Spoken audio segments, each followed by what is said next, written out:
oyliklik ishga ishlaysiz, bir nima orttirasiz. Unda qanaqa? U ish qilib emasda, oylik ololmaslikda fermerga ishlab, bug'doy shunaqa ishlaydi. O't mol boqaymiz. Mashaqqatli bir xilmi? Yo, bu oson bizning ishimiz yaxshi, hozirgi ishimiz osonda. İnsoniy jihatdan qanaqa ish beruvchi?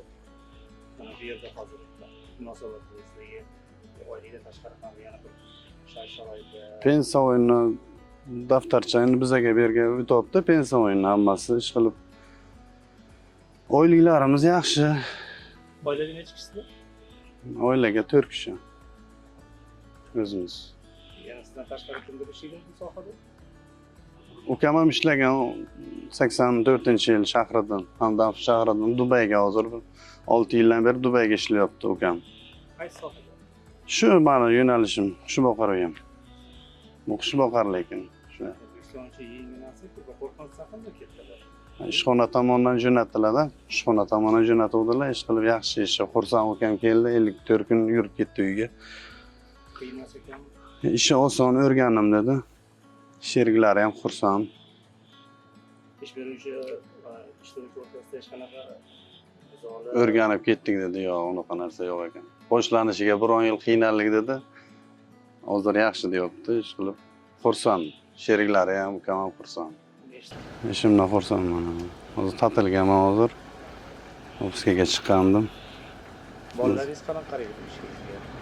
Bachalarim qiziqadi, ingliz tiliga ko'p gapirtiradi, ish qilib gaplashamiz. Katta qizim qiziqadi ingliz tiliga. Siz orqali. Shunday. Demak, Kursga qo'ymoqchiman o'zim meni shaharga yetib. Ha, ingliz tilini qandoq? Qayerdan bildingiz? Ingliz tiliga muloqotda gaplashib o'rganganmiz. Ishxonada. Shunday. Dars qilganlar, dars o'taydik, ish qilib. Sharoit demakki, Sharoit yaxshi, ingliz tiliga 3-4 marta qatnashganman. Ularga qatnashganman, u tez yordam Qizil yarim-oy jamiyati namsiga. pul to'laganmisiz? Shunday ishxona tomonidan o'zimiz oyligimizdan endan bo'lib o'rganganda biz. Shunday. Ish qilib hammasi. Baho berasiz hozirgi mana ishxona aholisi 60% shu yerda ishlayotgansizlar. Bu deyarli ishga birga borib, aholi ham birga qaytargansizlar. Munosabatingiz qanaqa? Munosabatimiz yaxshi, ishga qolaylik deydi-da odamlar.